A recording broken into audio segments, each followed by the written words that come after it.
Yo, what is up guys? This is Troy D from the Troy D 24/7 Ball channel, your source for on point and no hype reviews. We are back yet again, everybody. We're back with another fragrance review right here, guys. And today I will be talking about the latest Boadicea the Victorious fragrance. That's right. And this is an exclusive right here. And this decant, man, this was pretty much super hard to come by. I mean, this had to get from Pakistan to here. And so I'm really glad to be sharing my thoughts because there's a lot of hype surrounding this fragrance right here. Now, before I continue, please do not forget to like and subscribe, guys, okay? Liking, subscribing, and watching the ads is a great big deal to this channel, guys. We're headed to 18K. Right now, we're at 17.2. So all you gotta do to support the channel, if you love the Boadicea videos, the niche videos, the clone videos, just like and subscribe, and you've done all you can to really help this channel right here. And the fragrance that we will be talking about today is none other than Boadicea the Victorious Emaan. Yes, Boadicea the Victorious Emaan, or Faith, guys. And Faith, what a beautiful name for a fragrance right here. And this fragrance is the Pakistan exclusive, guys, okay? Beautiful old Pakistan. And let me tell you guys, this, as far as I know, was a collaboration between prominent frag heads of Pakistan as well as Boadicea the Victorious. And just knowing that fact got me excited and relieved, because if really Boadicea had the driver's seat in this and they just took full control and made another exclusive, I felt like if Boadicea was the only maker of this exclusive, it would go in a very predictable way. I feel like they've been making too many rose ouds or upscale dupes of other fragrances. And so the fact that we had actual Pakistani frag heads partly collaborate with this project made me really happy, guys. And so this decant, man, this was really hard to come by, because for a minute since the release, you couldn't really get any decants out of Pakistan unless you had somebody traveling out, because they do not ship alcohol and perfume out of the country, guys. And finally we got one, and I'm not gonna say who I got it from, but I got it from someone, and this is it right here. And first and foremost, when we look at Boadicea the Victorious collector's items, guys, okay, when I look at that, really what I don't want to happen is to get like a trophy fragrance. I feel like there are a lot of Boadiceas that you can call trophy fragrances. They're really there for show, to show off maybe wealth and status that you own the bottle, but they're not really usable. You know, you use them on special occasions every now and then, and they just really sit there in your closet. And so, you know, to me, what I was wanting out of this fragrance, really, before even trying it, was I wanted a fragrance that would be at least an upscale grabber, something that I can actually use. And I know that, you know, you've got the beautiful Faisal Mosque on the bottle, you've got the green bottle, a la green sapphire. There are temptations for having this fragrance as just a trophy fragrance, but really for me, I wanted it to be usable and an upscale grabber. So anyways, let's find out right now as I spray this fragrance. Let's go spray this thing right now.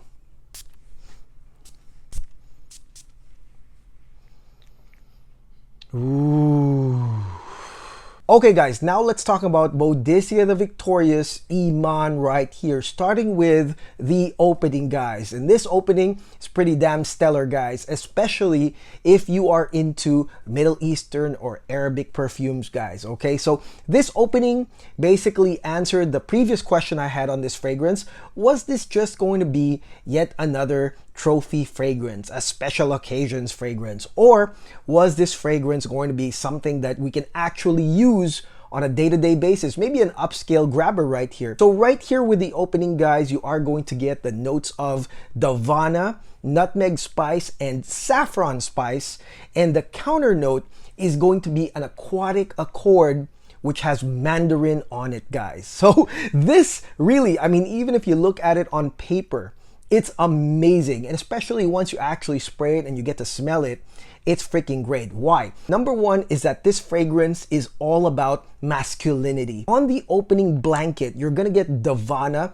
saffron, and nutmeg, okay? Now, one thing about saffron is that if you overdo it, it might be too sweet, okay? But in this case, the saffron is subtly sweet, and it's actually more nutmeg here than the saffron. Less on the sweetness, more on the spice, guys. And then you're gonna get the Davana, which, I mean, it could have been like an oud saffron combination, but that would be pretty predictable. But with this one, we got Davana, which gives an herbaceous, kind of camphorous, woody type of smell that mixes in, blankets over that saffron and nutmeg spice. So immediately, guys, this fragrance starts off warm and spicy, guys. Okay, a little bit of that medicinal camphor smell, like I said, from the Davana, little whiffs of that here and there. But then what's really crazy is the counter note, which is a mandarin aquatic accord, guys. Okay, so the mandarin became this nice aquatic accord that counters the warming spice of the trio right there, guys. And to me, what an amazing combo. I mean, sometimes I wonder why this was really never done in the past, because aquatic accords or aquatic notes, I love that in a fragrance. Even in designers, I love that. Put it alongside a Middle Eastern Arabic type Davana, saffron, nutmeg intro. It's freaking stellar, yo. I mean, it is amazing. Even my wife, who really doesn't like Arabic or Middle Eastern perfumes, was like, damn, that smells good. You smell good wearing this fragrance. And I would attribute that to that lethal combo of warm and spicy nutmeg saffron with the Davana, and then the counter notes, the aquatic counter notes of the mandarin. What an amazing mix right here. And this intro, I would say, is worth the entire fragrance. I mean, if you love this intro, you're gonna get a good amount of coverage with this opening right here, because it lasts, I would say, even up to 4 hours, really smelling that warmth, that spiciness. It really goes up to like 3 or 4 hours, guys. And the initial sillage of this is an aura scent. However, it also is a draw-in scent. So as you guys know, with some fragrances that have aquatic accords, they're usually nice lingering scents, right? So this one is an aura scent with that counter, but then it's also a draw-in because it's warm, spicy, and subtle sweet. So, I mean, it is a deadly combination. Like I said, the opening itself pretty much says a lot about this fragrance right here. Now, the mid of Emaan is like a freaking sunset, okay? An amazing gradient in Pakistan, right? A nice sunset in Pakistan.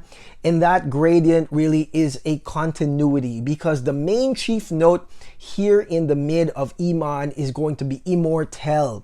And Immortelle is also herbaceous, but it has a very hay-like, tobacco-like feel right here. And that continues the warm blanket of this fragrance, guys, the Immortelle. And it is countered by a sweet combination of a violet, a sweet violet, as well as a dark smoky rose. Okay, so that is basically the combo of the mid right here. You get that Immortelle to continue the warmth, guys, and maybe the spices kind of continue in that Immortelle, a little bit of smokiness, some dry hay-like feels, and then sweet violet, and then dark rose, guys. Again, it's such a sunset gradient that is at the mid of this fragrance that does appear, I would say 2 to 3 hours later after you experience that initial strong, beautiful hit of the opening, guys. And I would say that this mid is such a seductive mid. It's still,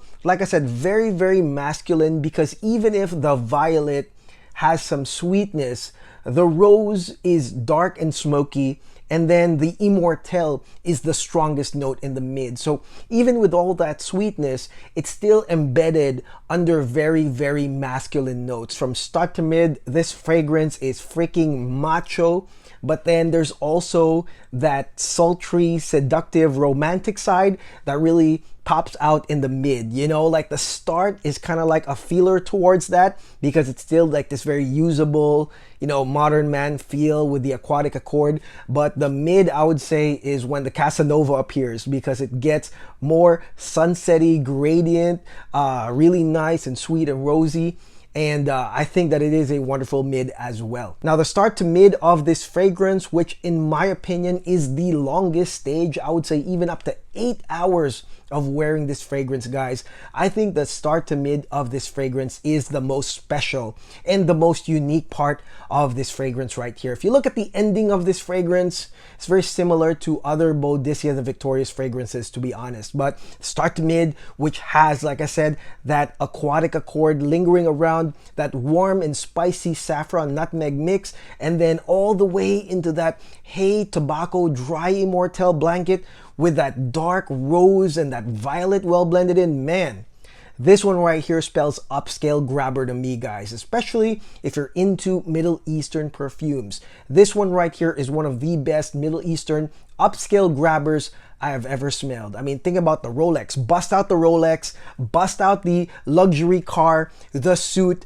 This fragrance brings in a lot of macho, a lot of masculinity, guys. But because of those sunset notes, those gradient notes, those romantic, sensual notes, it's like, you know, this like really rich guy, macho guy, but then there's some grace whenever that person moves. That's kind of like how I feel. And I would say maybe the person or the persons, the people that actually try to collaborate with this, maybe they're like that in real life, you know, and they thought about what if we had a fragrance that would smell like us, you know, rich, opulent, upscale, really, really masculine, but graceful as well. This definitely does the job right here. Now, here's something I'm going to answer right here. What about the Ganymede comparisons, guys? Okay, so although the mid part of this fragrance does share some similarities with Ganymede, one thing you got to notice about Ganymede is that it starts really dark. You know, you really get that suede Akigala wood, kind of like a dark start to this fragrance, and then the mid, which has the immortelle, the violet, and the rose,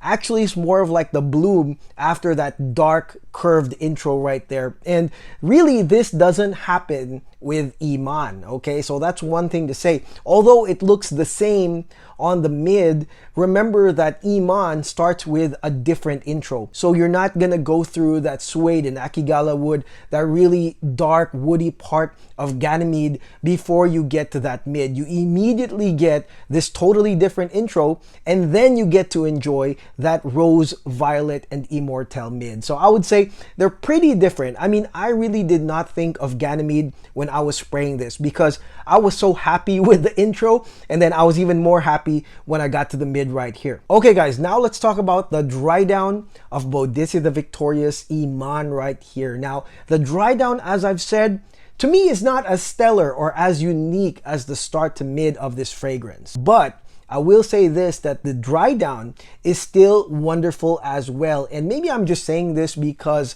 I've owned so many Boadiceas that I feel like with the Middle Eastern releases, the Drydown is very similar. I mean, you have the classic fade to black sensual gradient Drydown, which has amber, musk, sandalwood, oak moss, vanilla. But the big note right here in the Drydown is going to be your cypriol oil, no doubt, guys. And you'll see that trend with this fragrance from start to finish. There's a blanket warming note, usually woody and herbaceous. In the beginning, it's going to be Davana. In the mid, it's immortelle. And in the end, it's going to be cypriol oil. And that maintains, I would say, the macho masculinity of this fragrance because the sweetness is still going to be underlying. It's not going to be an overdose of sweetness in this. And right here in the Drydown, guys, you've got a lot of cypriol oil. Kind of has the same effect as oud, but it's not as risky as oud. You're not going to get really a strong animalic push from this fragrance, but rather kind of like a woody, spicy, herbaceous end. And then you're gonna get the vanilla, the amber, the musk here in the Drydown of this fragrance. Again, very, very lovely. And this Drydown lasts up to 12 to 13 hours. And it is a thick scent, guys. And I would say that this fragrance starts off, like I said, as an aura scent, brings people in as a thick, lingering scent with a scent trail, and then in the end, it's gonna be a draw-in scent. I mean, what a wonderful execution of this fragrance. I really think if you wore this in the West, I think that it will cut through the air, because this is something that maybe a lot of people will not be familiar with, but they think it will smell good. I mean, they should start selling this in the West right here, because it is, yes, Middle Eastern. It's kind of got this Arabic flavor, but then again, it is a usable upscale grabber, like I said, that will catch the attention, will get you the compliments, and bring that masculinity in this fragrance. Now, the thing about Emaan is the sticker shock. This fragrance is obviously not cheap. 650 GBP, or what's that, $800 maybe, for a 100 ml bottle of Emaan. In my opinion, if you're used to buying Boadicea the Victorious fragrances at this price point, and you're thinking about moving up the chain, going to the more expensive releases from the brand, I think that this is a solid buy. Number one, the bottle, the heritage, the exclusivity of the fragrance really steps up the price for me, but then it is also because the actual juice is amazing, especially if you're a guy and you want to really bring that strong masculinity with a little bit of grace, a little bit of upscale, guys, and a little bit of romanticism. I think that this fragrance can do it for you. It's not just going to be a fragrance that you're going to put on your shelf and show off to your, favorite Facebook group that you have those Boadicea bottles. This one can be used a lot. So it's no surprise why some of the Pakistani guys were buying like multiple bottles of this, because who knows how long Boadicea will actually make this stuff, right? So I would say that this is truly backup bottle worthy if you have the funds to do it. Now, if you are looking for just one special perfume, I would say that you have to love Middle Eastern fragrances. That is for sure. I mean, this is a fragrance that bridges from Middle Eastern to like people that maybe haven't tried Middle Eastern fragrances. You will like this because it's got that compromise. But I would say if you truly love Middle Eastern fragrances, use them often, I would say that this is a solid full bottle buy. And that is it. That is my no hype review on Boadicea the Victorious Emaan, or Faith. First and foremost, I want to thank the guy that actually sold me the decant. I want to thank you, bro, for selling me that and sending it pretty damn quickly. Of course, you can get the actual bottle on the Boadicea the Victorious website. It is now available for everyone to purchase. It's not just limited to Pakistan. But of course, I want to say to those that helped create this fragrance, good job. Good job. This should happen a lot more often, where a brand actually opens their ears and says, okay, what are you guys wanting? What are you guys thinking about? And maybe that can help create a concoction that is different from what we've done before. So I hope these collaborations continue to happen. And what a fragrance. What a fragrance for Pakistan, guys. Thank you for watching. Hope you guys love this review. And again, if you've loved my other reviews or my other videos, please do not forget to like and subscribe. Let me know in the comments what you think of this fragrance. And I'll see you guys on the next video tomorrow. God bless. Take care. Peace.